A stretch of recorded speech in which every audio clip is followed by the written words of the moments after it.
Hello दोस्तों, मुंशी प्रेमचंद की प्रेमाश्रम का भाग 5 लेके आई हूँ। तो आप सबसे पहले मेरे चैनल को सब्सक्राइब कर दीजिए अगर नहीं किए हैं तो चलिए आगे हम उपन्यास का अगला भाग शुरू करते हैं। आंधी का पहला वेग जब शांत हो जाता है तब वायु का प्रचंड झोंके, बिजली की चमक और कड़क बंद हो जाती है और मूसलाधार वर्षा होने लगती है। गायत्री के चित्त की शांति भी द्रवीभूत हो गई थी। हृदय में रुधिर की जगह आंसुओं का संचार हो रहा था। आधी रात बीत गई पर उसके आंसू न थमे। उसका आत्मगौरव आज नष्ट हो गया। पति वियोग के बाद उसकी सुदृढ़ स्मृति ही गायत्री के जीवन सुख की नींव थी। वही साधु कल्पना उसकी उपास्य थी। वह इस हृदय कोश को, जहाँ यह अमूल्य रत्न संचित था, कुटिल आकांक्षाओं की दृष्टि से बचाती रहती थी। इसमें संदेह नहीं कि वह वस्त्राभूषणों से प्रेम रखती थी, उत्तम भोजन करती थी और सदैव प्रसन्नचित रहती थी, किंतु इसका कारण उसकी विलास प्रियता नहीं वरन अपने सतीत्व का अभिमान था। उसे संयम और आचार का स्वांग भरने से घृणा थी। वह थिएटर भी देखती थी, आनंदोत्सवों में शरीक भी होती थी। आभरण, सुरुचि और मनोरंजन की सामग्रियों का त्याग करने की वह आवश्यकता न समझती थी, क्योंकि उसे अपनी चित्त स्थिति पर विश्वास था। वह एकाग्र होकर अपने इलाके का प्रबंध करती थी। जब उसके आंसू न थमे तो वह इस दुर्घटना के कारण और उत्पत्ति पर विचार करने लगी और धीरे धीरे उसे विदित होने लगा कि इस विषय में मैं सर्वथा निरपराध नहीं हूँ। ज्ञान शंकर कदापि यह दुस्साहस न कर सकते यदि उन्हें मेरी दुर्बलता पर विश्वास न होता। उन्हें यह विश्वास क्यों कर हुआ? मैं इन दिनों उनसे बहुत स्नेह करने लगी थी। यह अनुचित था। कदाचित इसी संपर्क ने उसके मन में यह भ्रमित किया। तब उसे वह बातें याद आती जो उन संगतों में हुआ करती थी। उनका झुकाव उन्हीं विषयों की ओर होता था जिन्हें एकांत और संकोच की जरूरत है। उस समय वह बातें सर्वथा दोष रहित जान पड़ती थी, पर अब उनके विचार से ही गायत्री को लज्जा आती थी। उसे अब ज्ञात हुआ कि मैं अज्ञान दशा में धीरे धीरे ढाल की ओर चली जाती थी और अगर यह गहरी खाई सहसा न आ पड़ती तो मुझे अपने पतन का अनुभव ही न होता। उसे आज मालूम हुआ कि मेरा पति प्रेम बंधन जर्जर हो गया, नहीं तो मैं इन बर्तावों के आकर्षण से सुरक्षित रहती। वह अधीर हो उठी और अपने पति के सम्मुख जाकर खड़ी हो गई। इस चित्र को वह सदैव अपने कमरे में लटकाए रहती थी। उसे ग्लानिमय नेत्रों से चित्र को देखा और तब कांपते हुए हाथों से उतार कर छाती से लगाए देर तक खड़ी रोती रही। इस आत्मिक आलिंगन से उसे एक विचित्र संतोष प्राप्त हुआ। ऐसा मालूम हुआ मानो कोई तड़पते हुए हृदय पर मरहम रख रहा हो और कितने कोमल हाथों से वह उस चित्र को अलग न कर सकी। उसे छाती से लगाए हुए बिछावन पर लेट गई। उसका हृदय इस समय पति प्रेम से आलोकित हो रहा था। वह एक समाधि की अवस्था में थी। उसे ऐसा प्रतीत होता था कि यद्यपि पतिदेव यहाँ अदृश्य हैं, तथापि उनकी आत्मा अवश्य यहाँ भ्रमण कर रही है। धीरे धीरे उसकी कल्पना सचित्र हो गई। वह भूल गई कि मेरे स्वामी को मरे 3 वर्ष व्यतीत हो गए। वह अकुलाकर उठ बैठी। उसे ऐसा जान पड़ा कि वह कुछ और कह रहे हैं।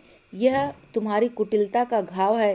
तुम्हारी पवित्रता और सत्यता मेरे लिए रक्षा। वह ढाल आज टूट गई और बेवफाई की कटार हृदय में चुभ गई। मुझे तुम्हारे सतीत्व पर अभिमान था, वह आज तुमसे नाता टूटता है। भूल जाओ कि मैं कभी तुम्हारा पति था। गायत्री स्वप्न दशा में उसी कल्पित व्यक्ति के सम्मुख हाथ फैलाए हुए विनय कर रही थी। शंका से उसके हाथ पांव फूल गए और वह चीख मारकर भूमि पर गिर पड़ी। वह कई मिनट तक बेसुध पड़ी रही। जब होश आया तो देखा कि विद्या, महरियाँ सब जमा है और डॉक्टर को बुलाने के लिए आदमी दौड़ा आ रहा है। उसे आंखें खोलते देखकर विद्या झपट कर उसके गले से लिपट गई और बोली, बहन तुम्हें क्या हो गया था? और तो तू कभी ऐसा न हुआ था। गायत्री कहती है, कुछ नहीं, एक बुरा स्वप्न देख रही थी। लाओ थोड़ा सा पानी पीऊँगी, गला सूख रहा है। विद्या कहती है, थिएटर में कोई भयानक दृश्य देखा होगा। गायत्री कहती है, नहीं, मैं भी तुम्हारे आने के थोड़ी ही देर पीछे चली आई थी। जी नहीं लगा। अभी थोड़ी ही रात गई है क्या बाबूजी? ध्रुपद अलाप रहे हैं। विद्या कहती है 12 तो कब के बज चुके हैं, पर उन्हें किसी के मरने जीने की क्या चिंता। उन्हें तो अपने राग रंग से मतलब है। महरी ने जाकर तुम्हारा हाल कहा तो एक आदमी को डॉक्टर के यहाँ दौड़ा दिया और फिर गाने लगे। गायत्री कहती है यह तो उनकी पुरानी आदत है, कोई नई बात थोड़े ही है। रमन बाबू का यह बुरा हाल हो रहा था। वह डिनर में गए हुए थे। सब दूसरे दिन मैंने बातों बातों में इसकी चर्चा की तो बोले मैं वचन दे चुका था और जाना मेरा कर्तव्य था। मैं अपने व्यक्तिगत विषयों को सार्वजनिक जीवन से बिल्कुल पृथक रखना चाहता हूँ। विद्या कहती है उस साल जब अकाल पड़ा और प्लेग भी फैला तब हम लोग इलाके पर गए। तुम गोरखपुर में थी। उन दिनों बाबूजी की निर्दयता देखकर मेरे रोए खड़े हो जाते हैं। आसामियों से रुपए वसूल न होते और हमारे यहाँ नित्य नाच रंग होता था। बाबूजी को उड़ाने के लिए रुपये न मिलते तो वह चिढ़कर आसामियों पर गुस्सा उतारते। 100 मनुष्यों को एक पाँति में खड़ा करके हंटर से मारने लगते। बेचारे तड़प कर रह जाते, पर उन्हें तनिक भी दया न आती थी। इसी मारपीट ने उन्हें इतना निर्दय बना दिया। जीवन मरण तो परमात्मा के हाथ में है, लेकिन मैं इतना अवश्य कहूँगी कि भैया की अकाल मृत्यु इन्हीं दिनों की हाय का फल है। गायत्री कहती है तुम बाबूजी पर अन्याय करती हो, उनका कोई कसूर नहीं। आखिर रुपए कैसे वसूल होते? निर्दयता अच्छी बात नहीं, किंतु जब इसके बिना काम ही न चले तो क्या किया जाए। तुम्हारे जीजा कैसे सज्जन थे, द्वार पर से किसी भिक्षुक को निराश न लौटने देते। सत्कार्यों में हजारों रुपए खर्च कर डालते थे। कोई ऐसा दिन न जाता कि 150 साधुओं को भोजन न कराते हों। हजारों रुपए तो चंदे में दे डालते थे, लेकिन उन्हें भी आसामियों पर सख्ती करनी पड़ती थी। मैंने स्वयं उन्हें आसामियों की मुश्कें कस के पिटवाते देखा है। जब कोई और उपाय न सूझता तो उनके घरों में आग लगवा देते थे, और अब मुझे भी वही करना पड़ता है। उस समय मैं समझती थी कि वह व्यर्थ इतना जुल्म करते हैं, उन्हें समझाया करती थी, पर जब अपने माथे पड़ गई तो अनुभव हुआ कि यह नीच बिना मार खाए रुपये नहीं देते। घर में रुपये रखे रहते हैं, पर जब तक 2-4 लात घुसे न खा ले या गालियाँ न सुन ले, देने का नाम नहीं लेते हैं। यह उनकी आदत है। विद्या कहती है मैं यह न मानूंगी, किसी को मार खाने की आदत नहीं हुआ करती। गायत्री कहती है लेकिन किसी को मारने की भी आदत नहीं होती। यह संबंध ही ऐसा है कि एक तो प्रजा के भय, अविश्वास और आत्महीनता के भावों को पुष्ट करता है, और दूसरी ओर जमींदारों को अभिमानी, निर्दय और निरंकुश बना देता है।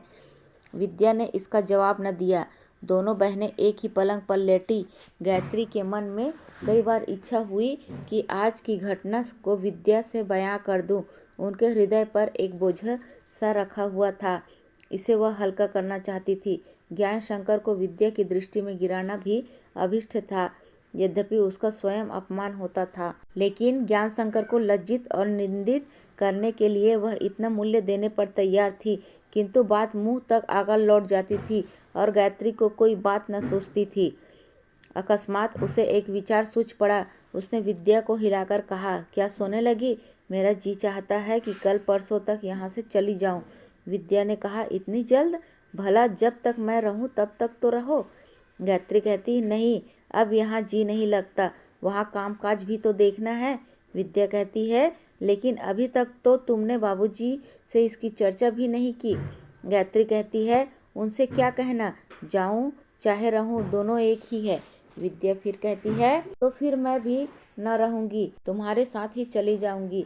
गायत्री कहती है तुम कहाँ जाओगी? अब यही तुम्हारा घर है, तुम ही यहाँ की रानी हो। ज्ञान बाबू से कहो इलाके का प्रबंध करे, दोनों प्राणी यहीं सुखपूर्वक रहो। विद्या कहती है समझा तो मैंने भी यही था, लेकिन विधाता की इच्छा कुछ और ही जान पड़ती है।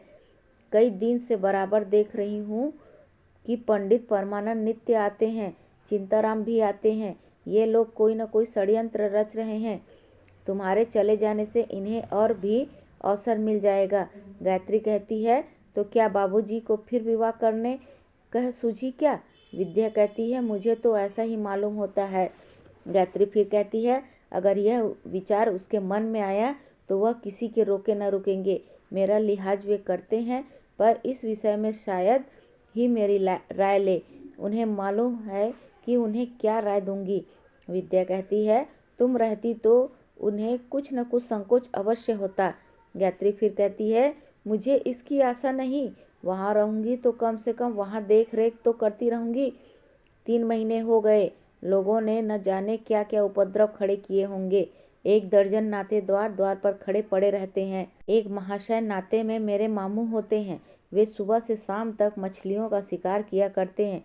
दूसरे महाशय मेरी फूफी के सुपुत्र हैं, वे मेरे ससुर के समय से ही वहाँ रहते हैं। उनका काम मोहल्ले भर की स्त्रियों को घूरना और उनसे दिल लगी करना है। एक तीसरे महाशय मेरी ननंद के छोटे देवर हैं, रिश्वत के बाजार के दलाल हैं।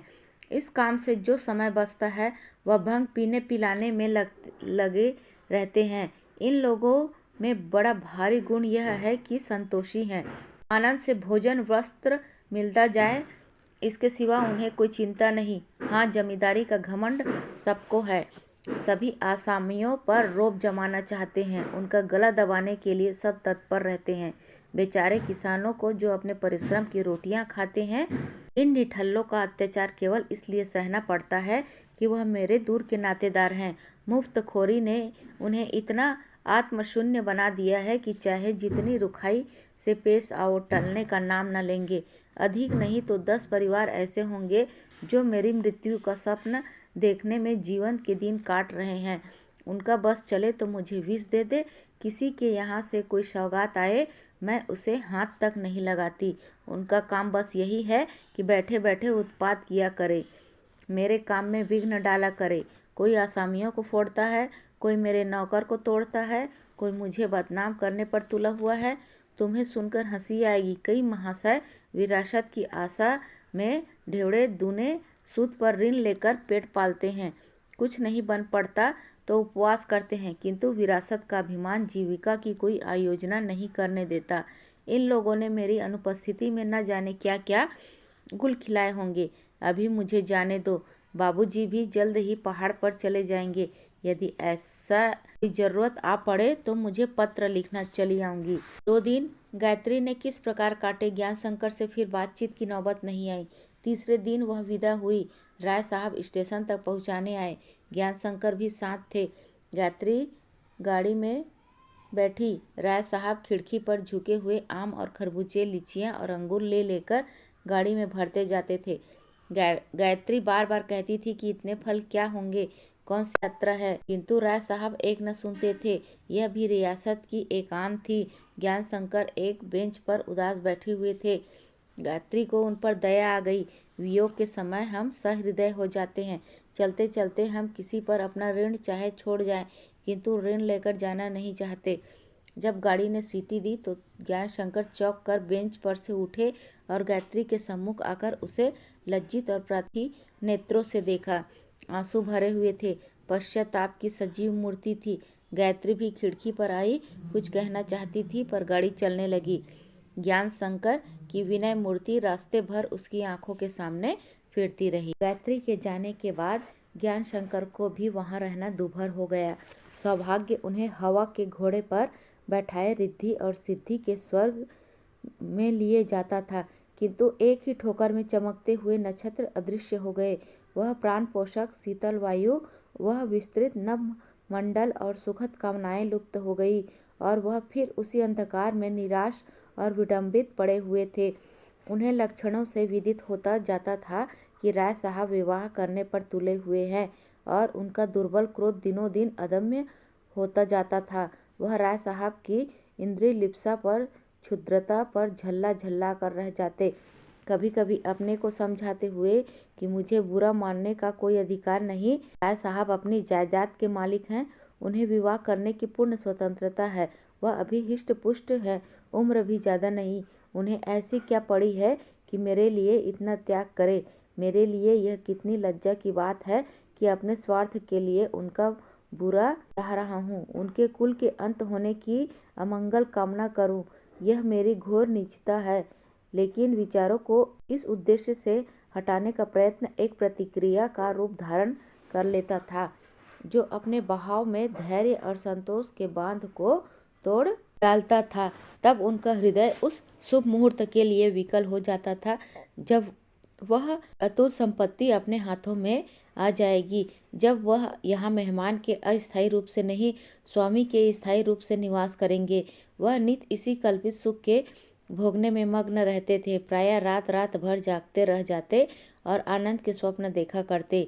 उन्नति और सुधार के कितने ही प्रस्ताव उनके मस्तिष्क पे चक्कर लगाया करते। सैर करने में उनको अब कुछ आनंद न मिलता। अधिकतर अपने कमरे में ही पड़े रहते। यहाँ तक कि आशा और भय की अवस्था उनके लिए असह्य हो गई। इस दुविधा में पड़े जेठ का महीना भी बीत गया और आषाढ़ आ पहुँचा। राय साहब को अब की पुत्र शोक के कारण पहाड़ पर जाने में विलंब हो गया था। पहला छींटा पड़ते ही उन्होंने सफ़र की तैयारी शुरू कर दी। ज्ञान शंकर से अब जब्त न हो सका। सोचा कौन जाने यह नैनीताल में ही किसी नए विचारों की लेडी से विवाह कर ले, यहाँ कानो कान किसी को खबर भी न हो। अतएव उन्होंने इस शंका का अंत करने का निश्चय कर लिया। संध्या हो गई थी। वह मन को दृढ़ किए हुए राय साहब के कमरे में गए, किंतु देखा तो वहाँ एक और महाशय विद्यमान थे। यह किसी कंपनी का प्रतिनिधि था और राय साहब से उसके हिस्सा लेने का अनुरोध कर रहा था, किंतु राय साहब की बातों से ज्ञात होता था कि वह हिस्से लेने को तैयार नहीं है। अंत में एजेंट ने पूछा, आखिर आप इतनी शंका क्यों करते हो? क्या आपका विचार है कि कंपनी की जड़ मजबूत नहीं है? राय साहब कहते हैं, जिस काम में सेठ जगत राम और मिस्टर मंचूर जी शरीक हो उसके विषय में यह संदेह नहीं हो सकता। एजेंट कहता है, तो क्या आप समझते हैं कि कंपनी का संचालन उत्तम रीति से न होगा? राय साहब कहते हैं, कदापि नहीं। एजेंट फिर कहता है, तो फिर आपको उसका साझीदार बनने में क्या आपत्ति है? मैं आपकी सेवा से कम 500 हिस्सों की आशा लेकर आया था। जब आप ऐसे विचारशील सज्जन व्यापारिक उद्योग से पृथक रहेंगे तो इस अभागे देश की उन्नति सदैव एक मनोहर स्वप्न ही रहेगी। राय साहब कहते हैं, मैं ऐसी व्यापारिक संस्थाओं को देशोद्धार की कुंजी नहीं समझता। एजेंट आश्चर्य में आकर कहता है, क्यों? राय साहब कहते हैं, इसलिए कि सेठ जगत राम और मिस्टर मंचूर जी का विभव देश का विभव नहीं है। आपकी यह कंपनी धनवानों को और भी धनवान बनाएगी, पर जनता को इससे बहुत लाभ पहुंचने की संभावना निसंदेह नहीं। आप कई हजार कुलियों को काम में लगा देंगे, पर यह मजूरी अधिकांश किसान ही होंगे और मैं किसानों को कुली बनाने का कट्टर विरोधी हूँ। मैं नहीं चाहता कि वे लोभ के वश अपने बाल बच्चों को छोड़कर अपनी कंपनी की छावनियों में जाकर रहे और अपना आचरण भ्रष्ट करे। अपने गांव में उनकी एक विशेष स्थिति होती है। उनमें आत्म प्रतिष्ठा का भाव जागृत रहता है। बिरादरी का भय उन्हें कुमार्ग से बचाता है। कंपनी की शरण में जाकर वह अपने घर के स्वामी नहीं, दूसरे के गुलाम हो जाते हैं और बिरादरी के बंधनों से मुक्त होकर नाना प्रकार की बुराइयां करने लगते हैं। कम से कम मैं अपने किसानों को इस परीक्षा में नहीं डालना चाहता। एजेंट कहता है, क्षमा कीजिएगा, आपके एक ही पक्ष का चित्र खींचा है, कृपया करके दूसरे पक्ष का भी अवलोकन कीजिए। हम कुलियों को जैसे वस्त्र, जैसा भोजन, जैसे घर देते हैं, वैसे गांव में रहकर उन्हें कभी नसीब नहीं हो सकता। हम उनको दवा दारू का, उनकी संतानों की शिक्षा का, उन्हें बुढ़ापे में सहारा देने का उचित प्रबंध करते हैं। यहाँ तक कि हम उनके मनोरंजन और व्यायाम की भी व्यवस्था कर देते हैं। वह चाहे तो टेनिस और फुटबॉल खेल सकते हैं, चाहे तो पार्कों की सैर कर सकते हैं। सप्ताह में एक दिन गाने बजाने के लिए समय से कुछ पहले ही छुट्टी दे दी जाती है।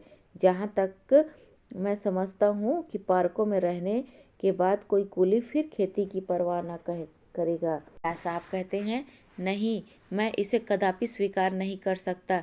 किसान कुली बनकर कभी अपने भाग्य विधाता को धन्यवाद नहीं दे सकता। उसी प्रकार जैसे कोई आदमी व्यापार का स्वतंत्र सुख भोगने के बाद नौकरी की पराधीनता को पसंद नहीं कर सकता। संभव है कि अपनी दीनता उसे कुली बने रहने पर मजबूर करे, पर मुझे विश्वास है कि वह इस दास्ता से मुक्त होने का अवसर पाते ही तुरंत अपने घर की राह लेगा और फिर उसी टूटे फूटे झोपड़े में अपने बाल बच्चों के साथ रहकर संतोष के साथ कालक्षेप करेगा। आपको इसमें संदेह तो हो है, आप कृषक कुलियों से एकांत में पूछकर अपना समाधान कर सकते हैं। मैं अपने अनुभव के आधार पर यह बात कहता हूँ कि आप लोग इस विषय में यूरोप वालों का अनुकरण करके हमारे जाति जीवन के सद्गुणों का सर्वनाश कर रहे हैं। यूरोप में इंडस्ट्रियलिज्म की जो उन्नति हुई है उसके विशेष कारण थे। वहाँ के किसानों की दशा उस समय गुलामों से भी गई गुजरी थी। वह जमींदार के बंदी होते थे। इस कठिन कारावास के देखते हुए धनपतियों की कैद गनीमत थी। हमारे किसानों की आर्थिक दशा चाहे कितनी ही बुरी क्यों न हो, पर वह किसी के गुलाम नहीं है। अगर कोई उन पर अत्याचार करे तो वह अदालतों में उससे मुक्त हो सकते हैं।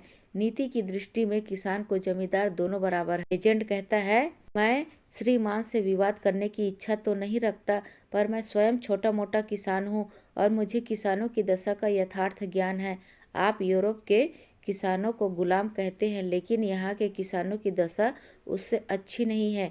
नैतिक बंधनों के होते हुए भी जमींदार कृषकों पर नाना प्रकार के अत्याचार करते हैं और कृषकों की जीविका का और कोई द्वार तो हो तो वह इन आपत्तियों को भी झेल न सके। राय साहब कहते हैं, जब नैतिक व्यवस्थाएं विद्यमान हैं तो विदित है कि उनका उपयोग करने के लिए किसानों को केवल उचित शिक्षा की जरूरत है और शिक्षा का प्रचार दिनों दिन बढ़ रहा है।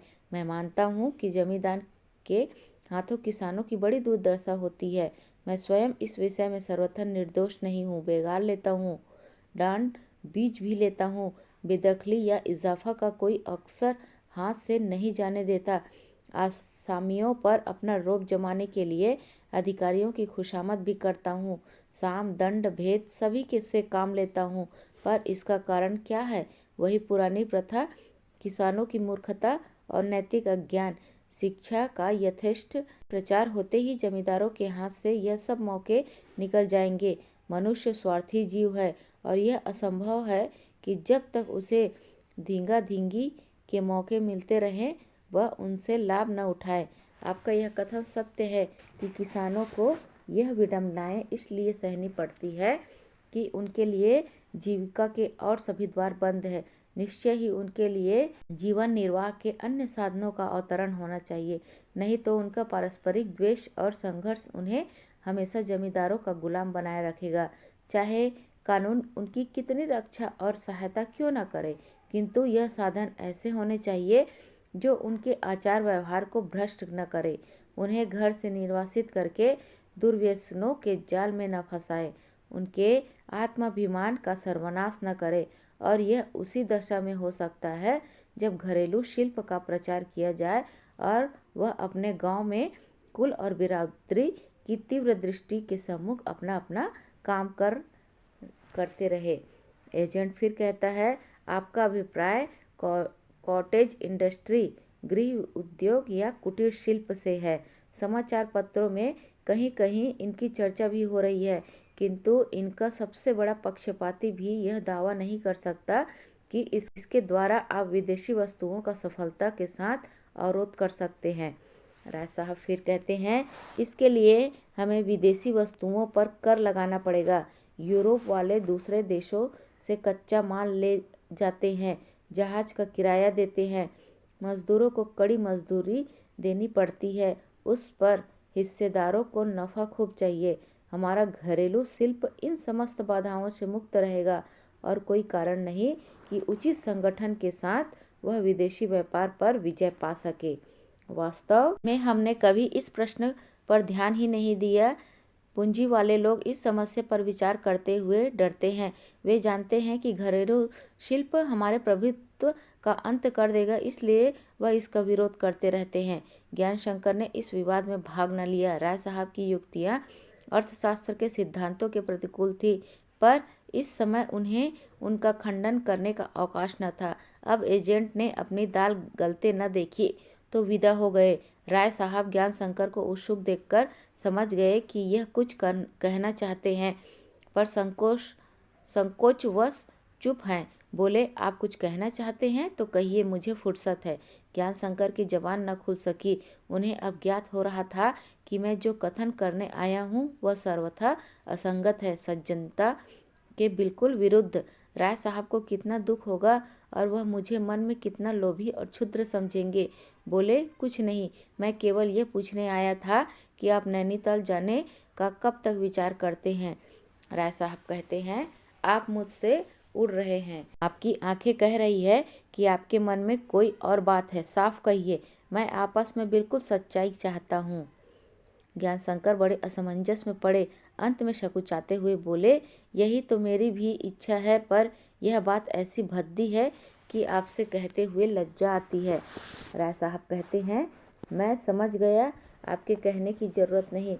मैं आपको विश्वास दिलाता हूँ कि जिन गप्पों को सुनकर आपको यह शंका हुई है वह बिल्कुल निस्सार है। मैं स्पष्टवादी अवश्य हूँ, पर अपने मुँह देखे हितैषियों की अवज्ञा करना मेरी सामर्थ्य से बाहर है।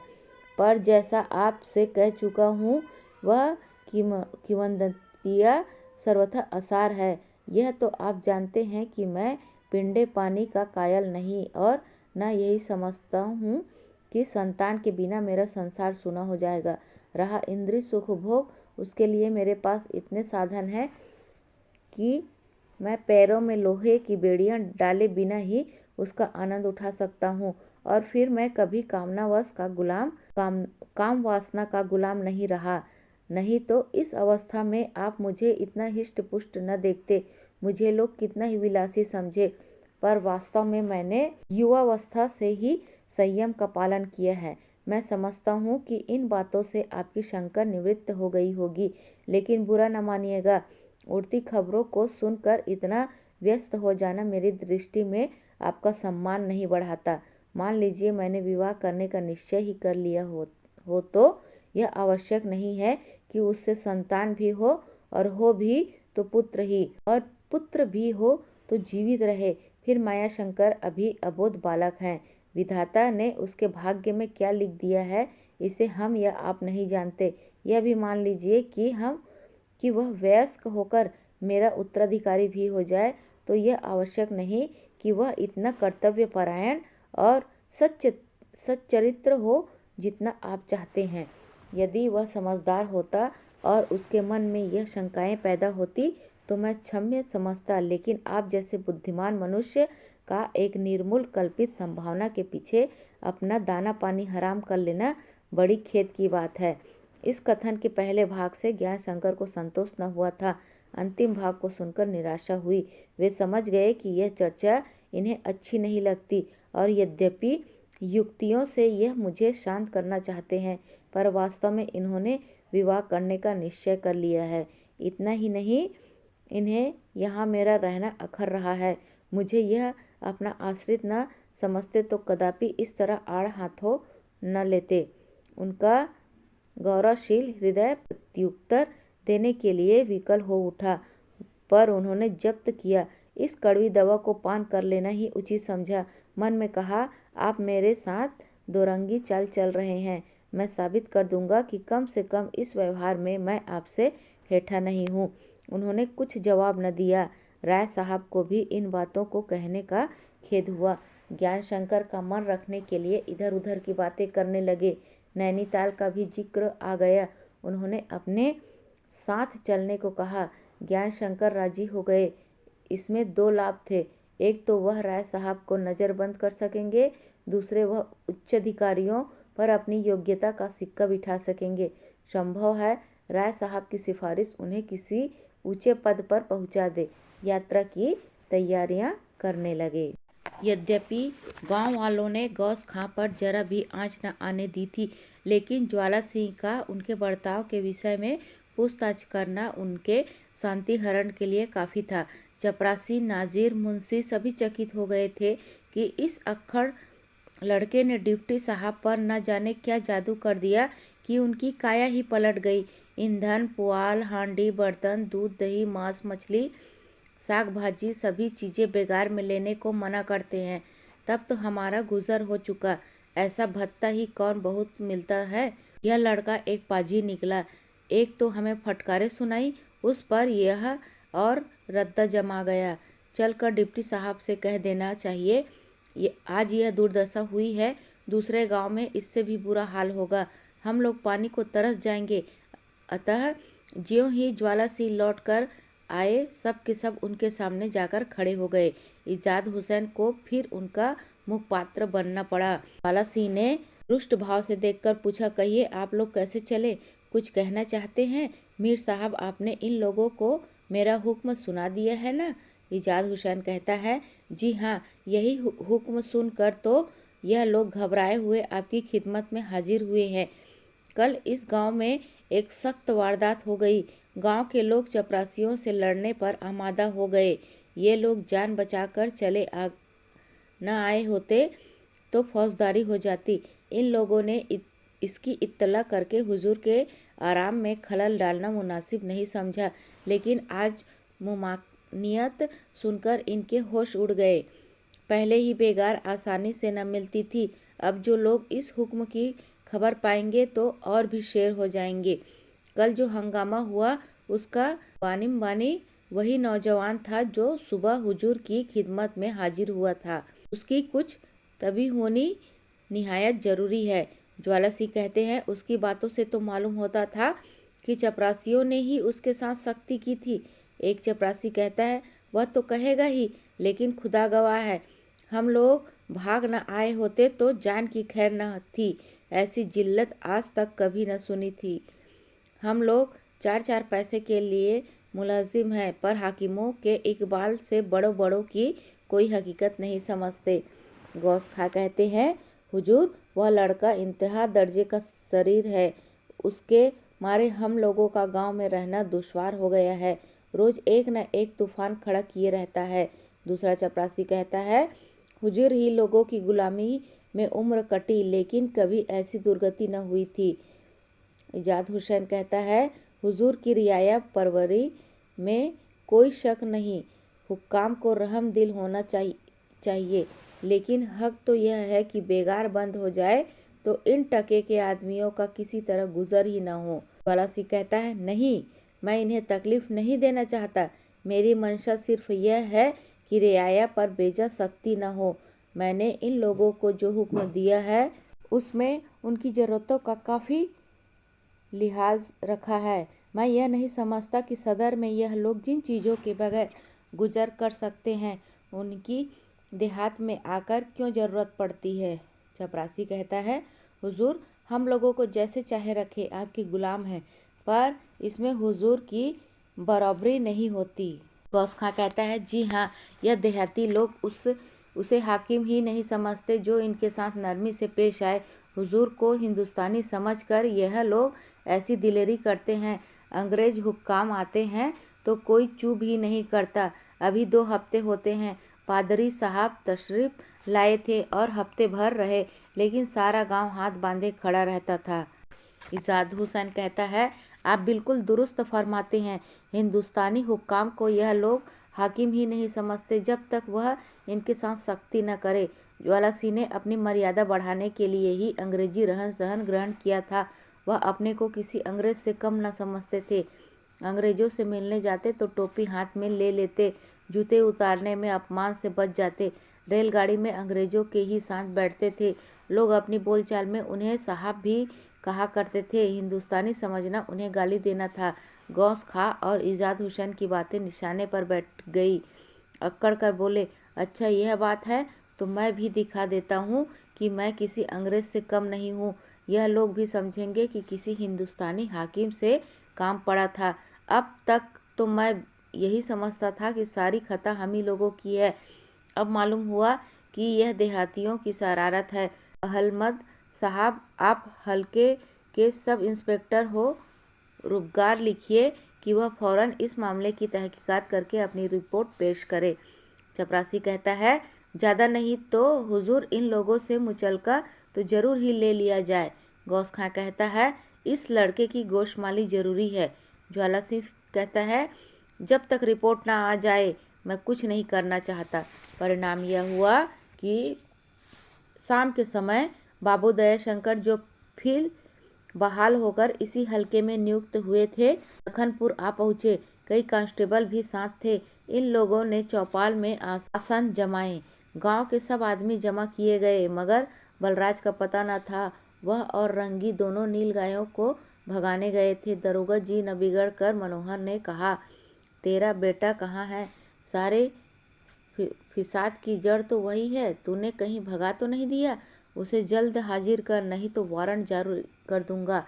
मनोहर ने अभी उत्तर नहीं दिया था कि किसी ने कहा, ये वह बलराज आ गया। सबकी आंखें उसकी ओर उठी। 2 कांस्टेबलों ने लपक कर उसे पकड़ लिया और दूसरे 2 कांस्टेबलों ने उनकी मुश्कें कसनी चाही। बलराज ने दीन भाव से मनोहर की ओर देखा। उसकी आंखों में भयंकर संकल्प तिलमिला रहा था। वह कह रही थी कि यह अपमान मुझसे नहीं सहा जाता। मैं अब जान पर खेलता हूँ। आप क्या कहते हैं? मनोहर ने बेटे की यह दशा देखी तो खून खौल उठा, बावला हो गया। कुछ न सूझा कि मैं क्या कर रहा हूँ।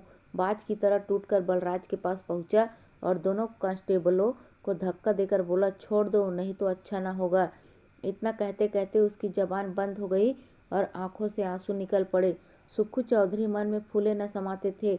उन्हें वह दिन निकट दिखाई दे रहा था जब मनोहर के 10 बीघे खेत पर उनके हल चलेंगे। दुखरन भगत काँप रहे थे कि मालूम नहीं क्या आफत आ गई।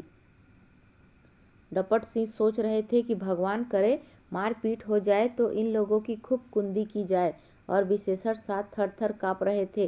केवल कादिर खां को मनोहर से सच्ची सहानुभूति थी। मनोहर की उद्दंडता से उसके हृदय पर एक चोट सी लगी। सोचा, मारपीट हो गई तो फिर कुछ न बनाए न बनेगी। तुरंत जाकर दयाशंकर के कानों में कहा, हुजूर हमारे मालिक हैं, हम लोग आप ही की रियाया हैं। सिपाहियों को मने कर दे, नहीं तो खून हो जाएगा। आप जो हुक्म देंगे उसके लिए मैं हाजिर हूँ। दयाशंकर उन आदमियों में न थे जो खोकर भी कुछ नहीं सीखते। उन्हें अपने अभियोग ने एक बड़ी उपकारी शिक्षा दी थी।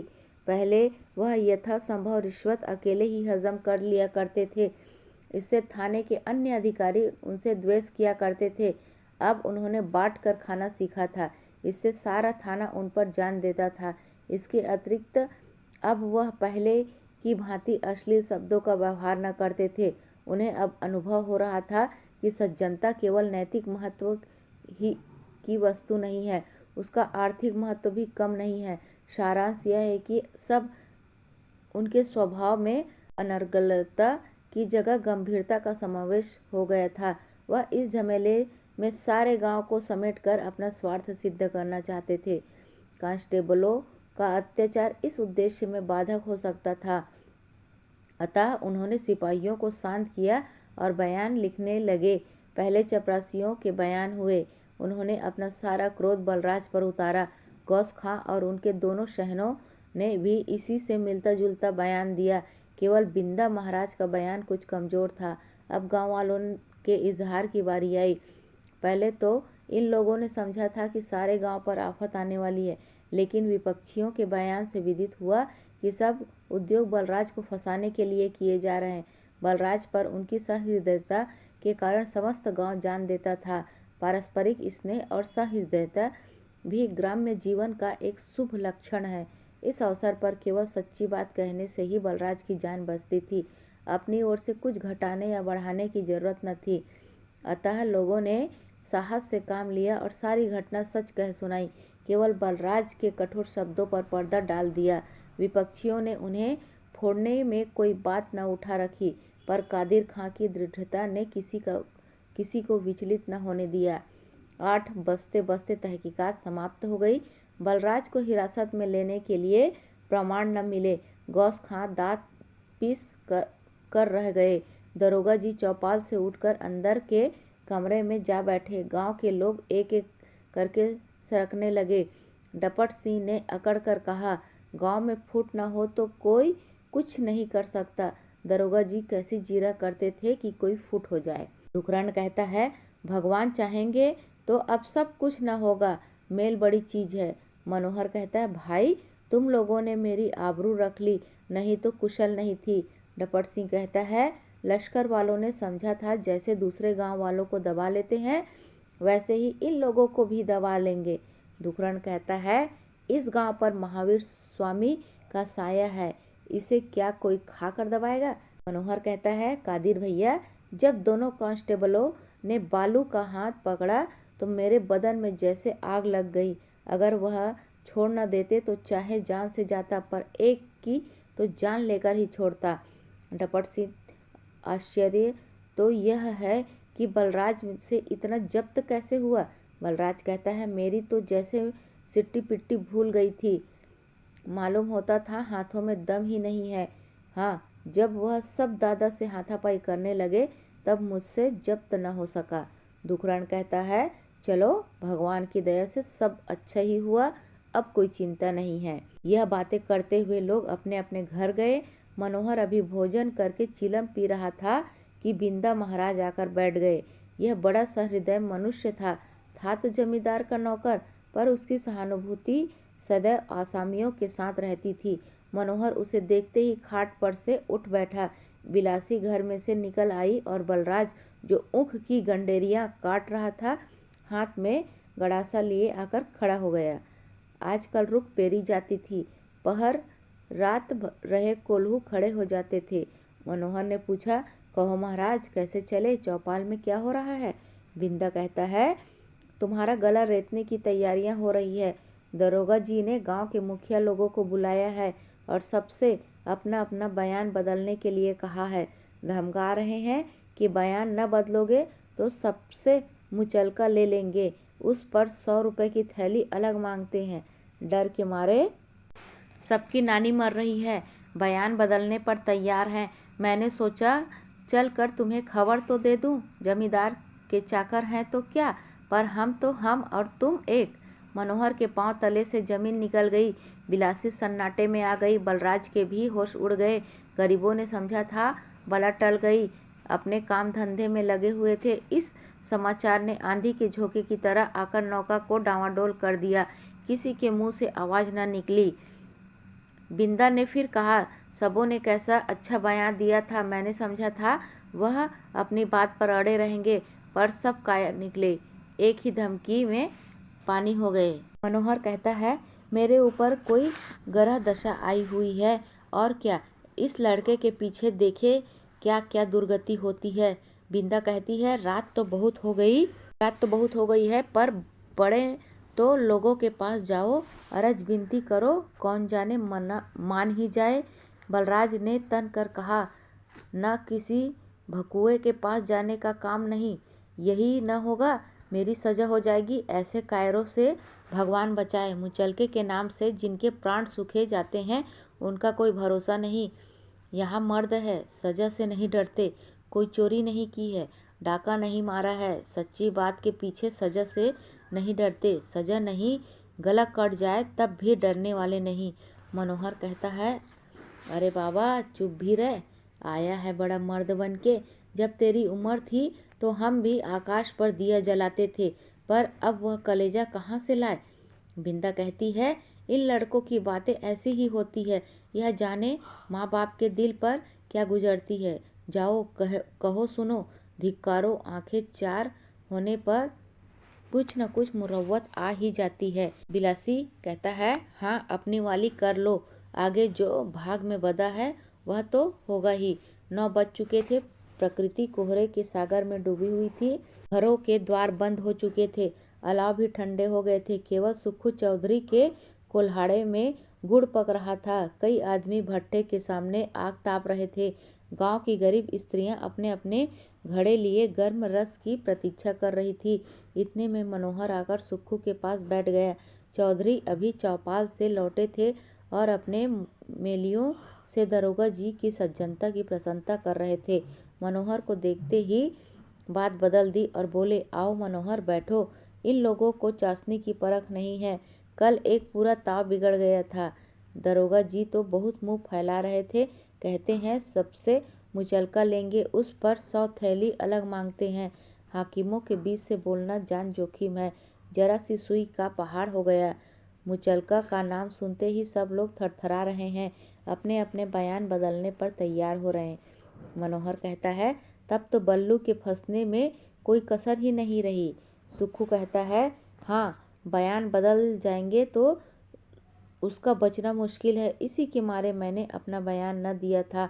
खां साहब बहुत दम भरोसा देते रहे, पर मैंने कहा मैं न इधर हूँ न उधर, न आपसे बिगाड़ करूँगा न गांव से बुरा बनूँगा। इस पर बुरा मान गए। सारा गांव समझता है कि खां साहब से मिला हुआ हूँ, पर कोई बात बता दे कि उनसे मिलकर गांव की क्या बुराई की। हाँ, उनके पास उठता बैठता हूँ, इतने से ही। जब तेरा बहुत सा काम निकलता है तब व्यवहार क्यों तोड़ो। मेल से जो काम निकलता है वह बिगाड़ करने से नहीं निकलता। हमारा सिर जमींदार के पैरों तले रहता है, ऐसे देवता को राजी रखने ही में अपनी भलाई है। मनोहर कहता है, अब मेरे लिए कौन सी राह निकालते हो। सुक्खू कहता है, मैं क्या कहूँ, गांव का तो हाल जानते ही हो। तुम्हारी खातिर मुचलका देने पर कौन राजी होगा, कोई न मानेगा। बस या तो भगवान का भरोसा है या अपनी गांठ का। मनोहर ने सुक्खू से ज़्यादा बातचीत नहीं की। समझ गया कि यह मुझे मुड़वाना चाहते हैं। कुछ दरोगा को देंगे, कुछ गांव खां के साथ मिलकर आप खाए जाएंगे। इन दिनों उनका हाथ बिल्कुल खाली था। नई गोई लेनी पड़ी, सब रुपए हाथ से निकल गए। खां साहब ने सिकमी खेत निकाल लिए थे, इसलिए रब्बी की भी आशा कम थी, केवल ऊख का भरोसा था। लेकिन विशेषर शाह के रुपये चुकाने थे और लगान भी बेबाक करना था। गुड़ से इससे अधिक और कुछ न हो सकता था। दूसरा ऐसा कोई महाजन न था जिसे रुपये उधार मिल सकते। यह यहाँ से उठकर डपट सिंह के घर की ओर चला, पर अभी तक कुछ निश्चय न कर सका था कि उनसे क्या कहूँगा। वह भटके हुए पथिक की भांति एक पगडंडी पर चला जा रहा था, बिल्कुल बेखबर कि यह रास्ता मुझे कहाँ लिए जाता है, केवल इसलिए कि एक जगह खड़े रहने से चलते रहना अधिक संतोषप्रद था। क्या हानि है यदि लोग मुचलका देने पर राजी हो जाए। यह विधान इतना दुरस्त था कि वहाँ तक उसका विचार भी न पहुँच सकता था। डपट सिंह के दालान में मिट्टी के तेल की कुप्पी जल रही थी। भूमि पर पुआल बिछी हुई थी और कई आदमी और लड़के एक मोटे टाट का टुकड़ा ओढ़े सिमटे पड़े थे। एक कोने में कुतिया बैठी हुई पिल्लों को दूध पिला रही थी। डपट सिंह अभी सोए न थे, सोच रहे थे कि सुक्खू के कोल्हाड़े से गर्म रस आ जाए तो पीकर सोए। उनके छोटे भाई डपट सिंह कुप्पी के सामने रामायण लिए आंखें गड़ा गड़ा कर पढ़ने का उद्योग कर रहे थे। मनोहर को देखकर बोले, आओ महतो, तुम बड़े झमेले में पड़ गए हो। मनोहर कहता है, अब तो तुम ही लोग बचाओ तो बच सकते हैं। डपट सिंह कहता है, तुम्हें बचाने के लिए हमने कौन सी बात उठा रखी। ऐसा बयान दिया कि बलराज पर कोई दाग नहीं आ सकता था। पर भाई, मुचलका तो नहीं दे सकते। आज मुचलका दे दे, कल को गौस खां झूठो कोई सवाल दे दे तो सजा हो जाए। मनोहर फिर कहता है, नहीं भैया, मुचलका देने को मैं आप ही न कहूँगा। डपट सिंह मनोहर के सदिच्छुक थे, पर इस समय उसे प्रकट न कर सकते थे। बोले, परमात्मा बैरी को भी कपूत संतान न दे। बलराज ने कल झूठ मूठ बत बढ़ाव न किया होता तो तुम्हें क्यों इस तरह लोगों की चिरौरी करनी पड़ती। हठात कादिर खां की आवाज़ यह कहते हुए सुनाई दी, बड़ा न्याय करते हो ठाकुर। बलराज ने झूठ मूठ बत बढ़ाव किया था तो उसी घड़ी में डांट क्यों न दिया। तब तो तुम भी बैठे मुस्कुराते रहे और आंखों से इस ताल्लुक देते रहे। आज जब बात बिगड़ गई तो कहते हो कि झूठ मूठ बत बढ़ाव किया था। पहले तुम्ही ने अपनी लड़की का रोना रोया था, मैंने अपनी राम कहानी कही थी। यही सब सुन सुनकर बलराज भरा बैठा था। ज्यों ही मौका मिला खुल पड़ा। हमने और तुमने रो रो कर बिगाड़ दी, पर डर के मारे मुंह न खोल सके। वह हिम्मत का जवान है, उससे बर्दाश्त न हुई। वह जब हम सभी लोगों की खातिर आगे बढ़ा तो यह कहाँ का न्याय है कि मुचलके के डर से उसे आग में झोंक दे। डपट सिंह ने आश्चर्य होकर कहा, तो तुम्हारी सलाह है कि मुचलका दे दिया जाए। कादिर कहता है, नहीं, मेरी सलाह नहीं है। मेरी सलाह है कि हम लोग अपने अपने बयान पर डटे रहे। अभी कौन जानता है कि मुचलका देना ही पड़ेगा, लेकिन अगर ऐसा हो तो हमें पीठ न फेरनी चाहिए। भला सोचो कितना बड़ा अंधेर है कि हम लोग मुचलके के डर से अपने बयान बदल दे, अपने ही लड़के को कुएं में ढकेल दे। मनोहर ने कादिर मियाँ को अश्रुपूर्ण नेत्रों से देखा। उसे ऐसा जान पड़ा मानो यह कोई देवता है। कादिर की सम्मति, जो साधारण न्याय पर स्थिर थी, उसे अलौकिक प्रतीत हुई। डपट सिंह को भी यह सलाह संयुक्तिक ज्ञात हुई। मुचलके की शंका कुछ कम हुई। मन में अपनी स्वार्थपरता पर लज्जित हुए।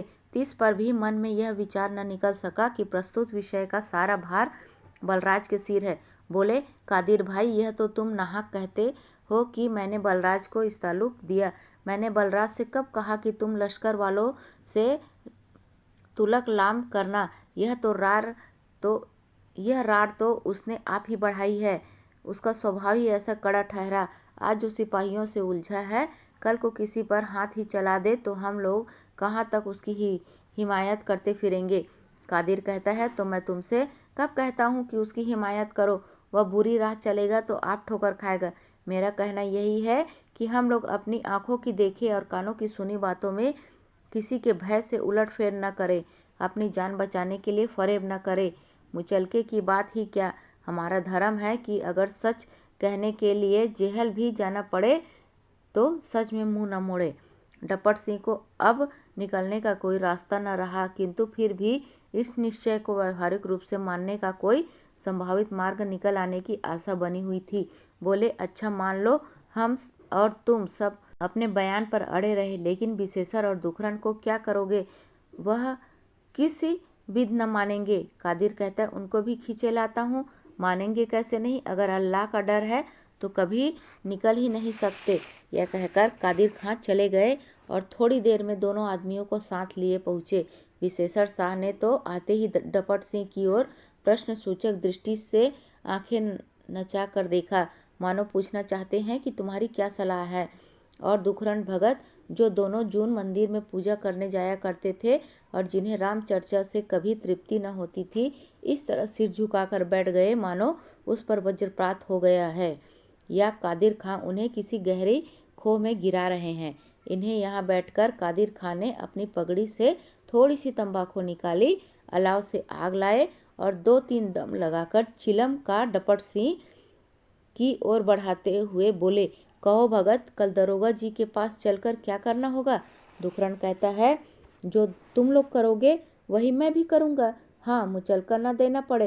कादिर ने फिर उसी युक्ति से काम लिया जो डपट सिंह को समाधान करने में सफल हुई थी। सीधे किसान विदंटावादी नहीं होते। वास्तव में इन लोगों के ध्यान में यह बात ही न आई थी कि बयान का बदलना प्रत्यक्ष जाल है। कादिर खान ने इस विषय का निर्देशन किया तो उन लोगों की सरल सत्य भक्ति जागृत हो गई। दुखरन शीघ्र ही उनसे सहमत हो गए, लेकिन विशेषर पर उनके भाषण का कुछ असर न हुआ। शाह जी के यहाँ शक्कर और अनाज का कारोबार होता था। देवड़ी दवाई चलती थी, लेन देन करते थे। 2 हल की खेती होती थी। गांजा, भांग, चरस आदि का ठेका भी ले लिया था, पर उनका भेषभाव उन्हें अधिकारियों के पंजे से बचाता रहता था। बोले, भाई, तुम लोगों का साथ देने में मैं कहीं का न रहूँगा। 4 पैसे का लेन देन है। नरमी गरमी डांट डपट किए बिना काम नहीं चल सकता। रुपए लेते समय तो लोग सगे भाई बन जाते हैं, पर देने की बारी आती है तो कोई सीधे मुंह बात नहीं करता। वह रोजगार ही ऐसा है कि अपने घर की जमा देकर दूसरों से बैर मोल लेना पड़ता है। आज मुचलका हो जाए, कल कोई मामला खड़ा हो जाए तो गांव में सफाई के गवाह न मिलेंगे, और फिर संसार में रहकर अधर्म से कहाँ तक बचेंगे। यह तो कपट लोक है। अपने मतलब के लिए दंगा फरेब जाल सभी कुछ करना पड़ता है। आज धर्म का विचार करने लगूं तो कल ही 100 रुपये साल का टिकट बन जाए, आसामियों से कौड़ी न वसूल हो और सारा कारोबार मिट्टी में मिल जाए। इस जमाने में जो रोजगार रह गया है, इसी बेईमानी का रोजगार है। क्या हम हुए, क्या तुम हुए, सबका एक ही हाल है। सभी सन की गांठों में मिट्टी और लकड़ी भरते हैं, तिलहन और अनाज में मिट्टी और कंकर मिलाते हैं। क्या यह बेईमानी नहीं है? अनुचित बात कहता हूँ तो मेरे मुंह पर थप्पड़ मारो। तुम लोगों को जैसा गाँव पड़े वैसा करो, पर मैं मुचलका देने पर किसी तरह राजी नहीं हो सकता। स्वार्थ नीति का जादू निर्बल आत्माओं पर खूब चलता है। दुखरन और डपट सिंह को यह बातें न्यायसंगत जान पड़ी। यही विचार उनके हृदय में भी थे। पर किसी कारण से व्यक्त न हो सके। दोनों ने एक दूसरे को मार्मिक दृष्टि से देखा। डपट सिंह बोले, भाई बात तो सच्ची करते हो। संसार में रहकर सीधी राह पर कोई नहीं चल सकता। अधर्म से बचना चाहे तो किसी जंगल पहाड़ में जाकर बैठे, यहाँ निर्वाह नहीं होता। कादिर खां समझ गए कि साहू जी पर धर्म और न्याय का कुछ बस न चलेगा। यह उस वक्त तक काबू में न आएंगे जब तक इन्हें यह न सूझेगा कि बयान बदलने में कौन कौन सी बाधाएं उपस्थित हो सकती है। बोले, साहू जी, तुम जो बात कहते हो बेलाग कहते हो। संसार में रहकर अधर्म से कहाँ तक कोई बचेगा। रात दिन तो छल कपट करते हैं। जहाँ इतने पापों का दंड भोगना है, एक और पाप सही, लेकिन यहाँ धर्म का विचार नहीं है न। डर तो यह है कि बयान बदल कर हम लोग किसी संकट में न फंस जाए। पुलिस वाले किसी के नहीं होते। हम लोगों का पहला बयान दरोगा जी के पास रखा हुआ है। उस पर हमारे दस्तखत और अंगूठे के निशान भी मौजूद है। दूसरा बयान लेकर वह हम लोगों को जालसाजी में गिरफ्तार कर ले तो सोचो कि क्या हो। 7 बरस से कम की सजा न होगी। न भैया, इससे तो मुचलका ही अच्छा। आँख से देखकर मक्खी क्यों निगले। विशेषर शाह की आंखें खुली और लोग भी चकराए। कादिर खां की यह युक्ति काम कर गई। लोग समझ गए कि हम बुरे फंस गए हैं और किसी तरह से निकल नहीं सकते। विशेषर का मुंह लटक गया, मानो रुपए की थैली गिर गई हो। बोले, दरोगा जी, ऐसे आदमी तो नहीं जान पड़ते। कितना ही है हमारे मालिक, कुछ न कुछ मुलाहिजा तो करेंगे ही, लेकिन किसी के मन का हाल परमात्मा ही जान सकता है। कौन जाने उनके मन में कपट समा जाए, तब तो हमारा सत्यानाश ही हो जाएगा। तो यही सलाह पक्की कर लो कि न बयान बदलेंगे, न दरोगा जी के पास जाएंगे। अब तो जाल में फंस गए हैं। फड़फड़ाने से फंदे और भी बंद हो जाएंगे। चुपचाप राम आश्रय बैठे रहना ही अच्छा है। इस प्रकार आपस में सलाह करके लोग अपने अपने घर गए। कादिर खां की व्यवहार पटुता ने विजय पाई। बाबू दयाशंकर नियमानुसार 8 बजे सोकर उठे और रात की खुमारी उतारने के बाद इन लोगों की राह देखने लगे। जब 9 बज गए, किसी की सूरत न दिखाई दी तो गौस खां से बोले, कहिए खां साहब, यह सब न आएंगे क्या?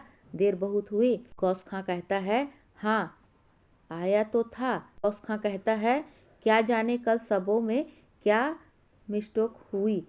क्यों सुक्खू, रात मनोहर तुम्हारे पास आया था ना? सुक्खू कहता है, हाँ आया तो था, पर कुछ मामले की बातचीत नहीं हुई।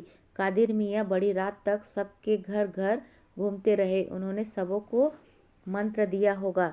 गौस खां कहता है, जरूर उसकी शरारत है। कल पहर रात तक सब लोग बयान बदलने पर आमादा थे। मालूम होता है जब लोग यहाँ से गए तो उसकी पट्टी पढ़ाने का मौका मिल गया। मैं जानता तो सबों को यहीं बुलाता। यह मलऊन कभी अपनी हरकत से बाज नहीं आता, हमेशा भाजी मारा करता है।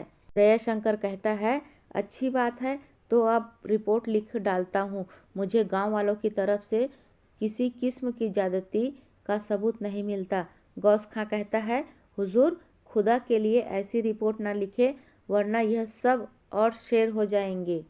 हुजूर महज अफसर नहीं है, मेरे आका भी तो हैं। गुलाम ने बहुत दिनों तक हुजूर का नमक खाया है। ऐसा कुछ कीजिए कि यहाँ मेरा रहना दुश्वार न हो जाए। मैं तो हुजूर और बाबू ज्ञान शंकर को एक ही समझता हूँ। मैं यही चाहता हूँ कि बलराज को कम से कम 1 माह की सजा हो जाए और बाकी से मुचलका ले लिया जाए। यह इनायत खास मुझ पर होगी। मेरी धाक बंध जाएगी और आइंदा से हुक्काम की बेगार में जरा भी दिक्कत न होगी। दयाशंकर कहता है, आपका फरमाना वजह है, पर मैं इस वक्त न आपके पास आका की हैसियत में हूँ और न मेरा काम हुक्काम के लिए बेगार पहुँचाना है। मैं तशवीश करने आया हूँ और किसी के साथ रियायत नहीं कर सकता। यह तो आप जानते ही हैं।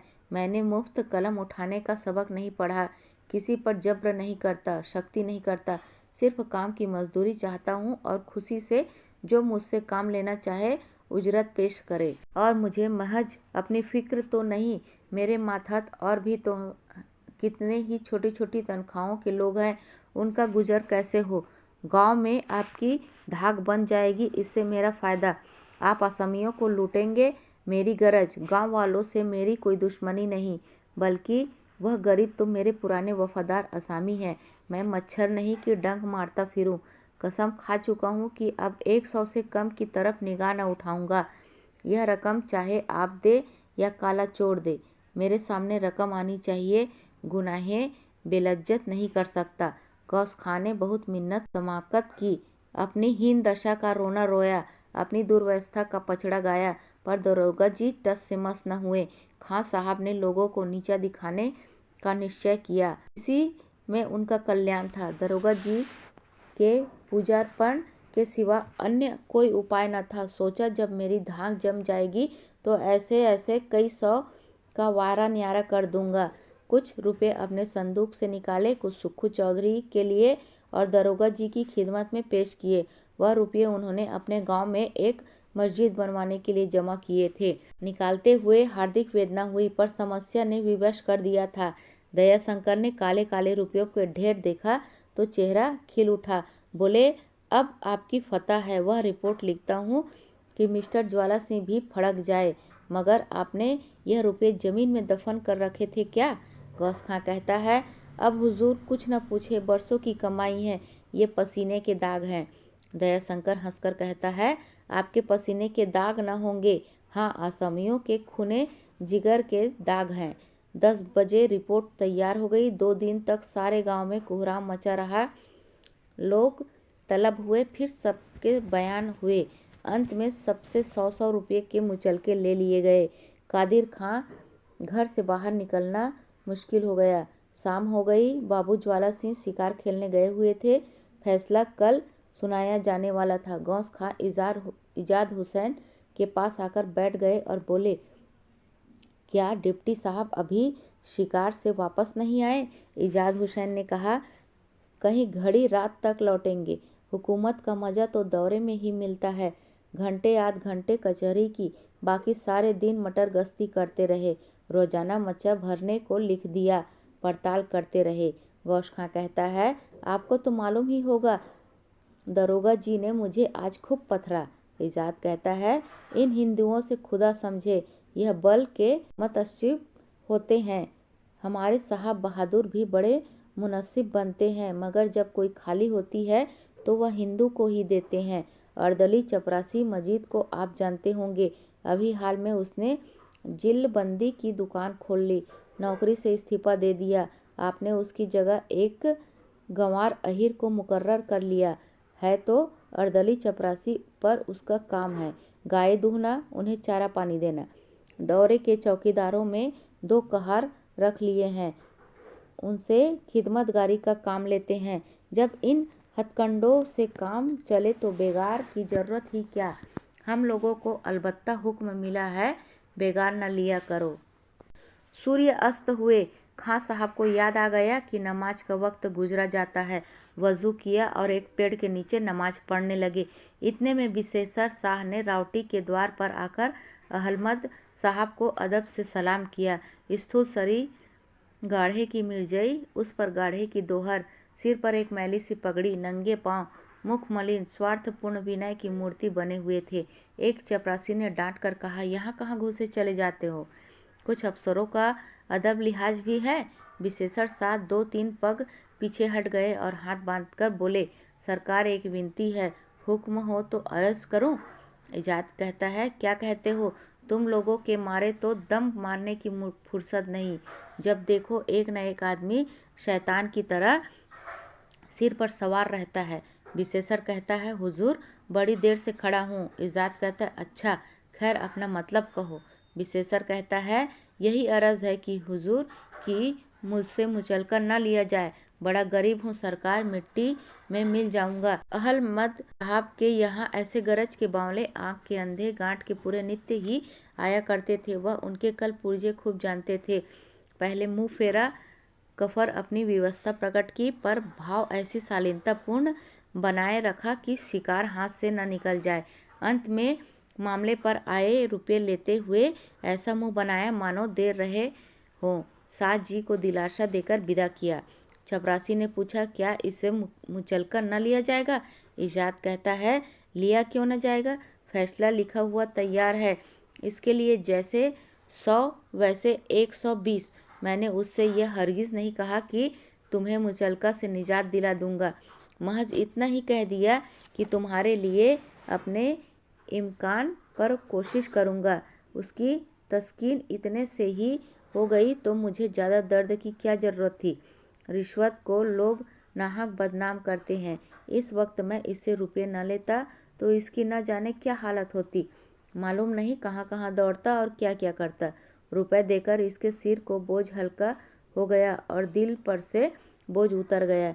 इस वक्त आराम से खाएगा और मीठी नींद सोएगा। कल कह दूंगा भाई क्या करूं। बहुत हाथ पैर मारे पर डिप्टी साहब राजी न हुए।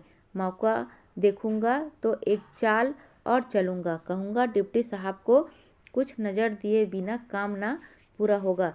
100 रुपये पेश करो तो तुम्हारा मुचलका रद्द करा दूं। यह चाल चल गई तो पौबारा है। इसी का नाम हम खुरमा इमदाद है। इसी से मैं हिंदुओं के मसले तनिशुक का कायल हूँ। ज़रूर इससे पहले की ज़िंदगी में इस आदमी पर मेरे कुछ रुपए आते होंगे। आए दिन ऐसे शिकार फंसा करते हैं गोया उन्हीं रुपयों से कोई चिढ़ है। दिल में उनकी हिमाकत पर हंसता हूँ और अल्लाह का शुक्र अदा करता हूँ कि ऐसे बंदे न पैदा करता तो हम जैसों का गुज़र क्यों होता।